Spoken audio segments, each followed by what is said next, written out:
because I also get home from school at about the same time that these kids get home from school, which I think is funny. These are the neighbors who live right above me. They're quite noisy. They're quite stompy. Like, I hear them stomping a lot. I'm sure I've mentioned it.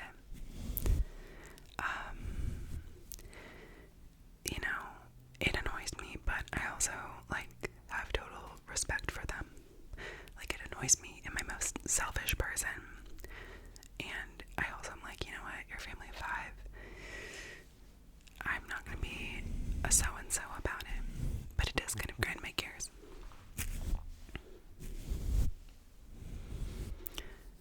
Above me, that way, the other upstairs unit is my landlord.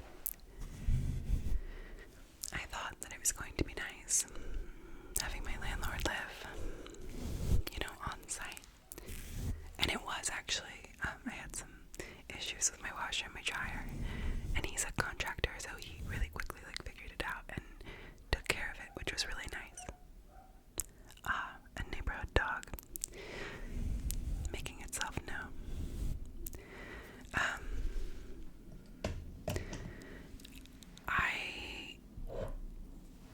I thought it was going to be nice to have him live here, and it is, like, in some ways, but we've had a couple of, like, very awkward run-ins, especially with, the elections, and with,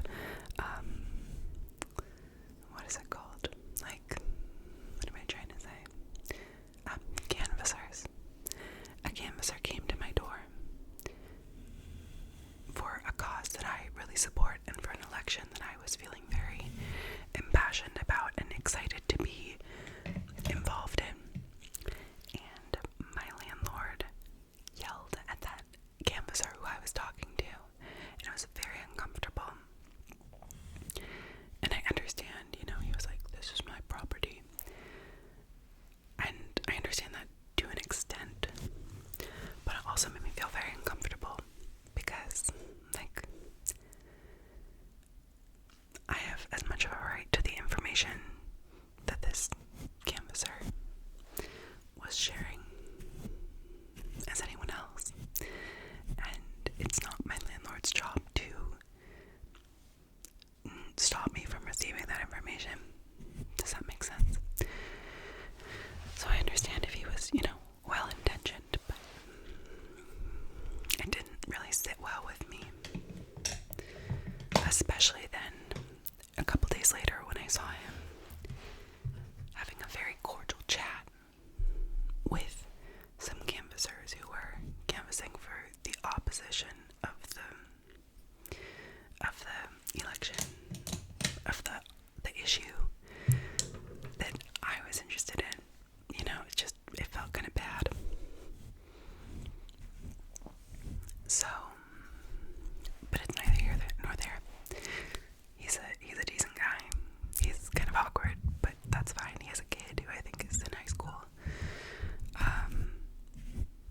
Sometimes I hear his kid, like, practicing, like, a wind instrument. I'm not sure which. Oh my god. Sometimes, though, these kids, I can only assume it's the kids, they make such a sound. Like, is everything okay? Are we good? Anyway, and then someone has moved in next door to me, and I have no idea who this is. I feel also a little bit frustrated because when I moved in, my landlord said he was not going to rent out the space next door. It's a very, very small space. It is even like a small for a studio, like it's small. And he said he wasn't going to rent it out when I moved in. And then of course he did, which is like fine, but I do feel a little bit frustrated about that, because the walls are quite thin and I can hear his conversations like clear as day, and it's not the best. And then I also feel worried that he can hear my conversations, or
those like little dogs.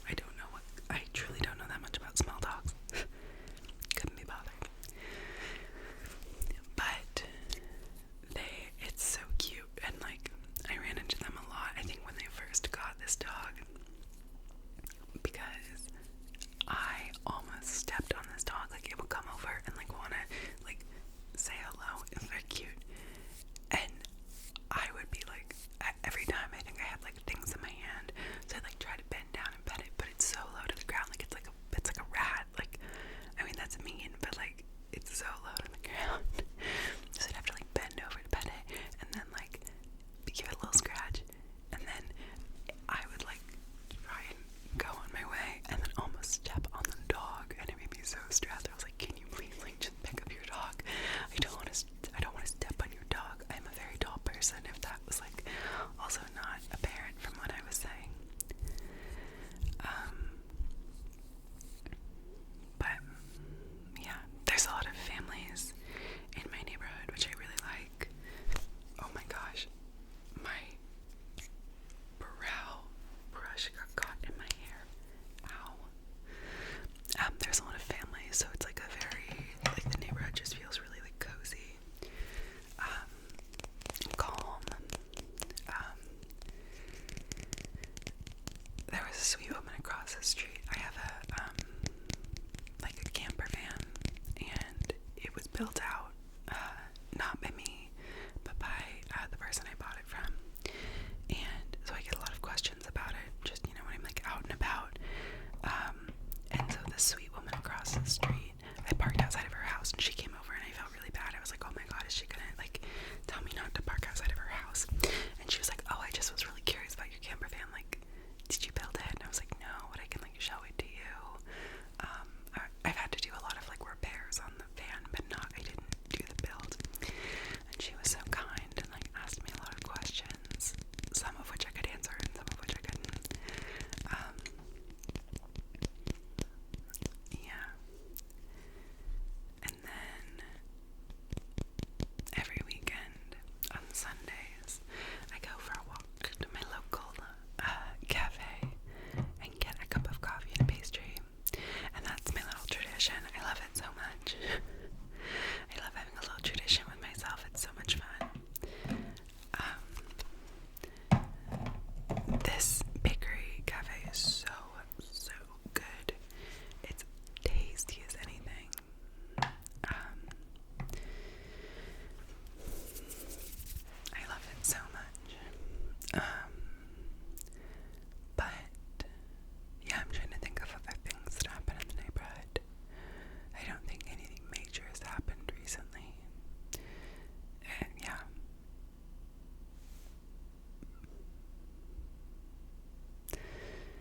I'm a little bit peeved, to be honest, about my new neighbor. I just, like, I spend my entire day being around a lot of noise and a lot of, like, whatnot. And I really want to be able to come home and just have it be quiet, like, have it be calm and quiet. And it's very weird to be able to hear someone living their life on the other side of the wall. But thankfully my bedroom doesn't share a wall with their apartment, only my like living space. So it is what it is.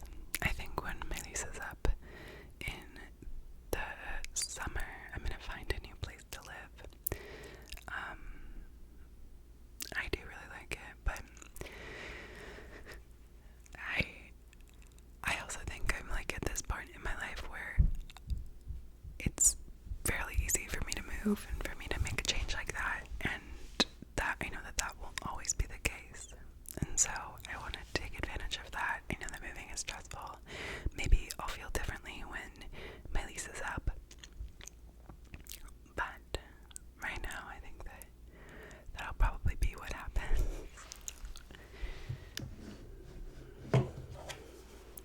And depending on like what the market is like, I think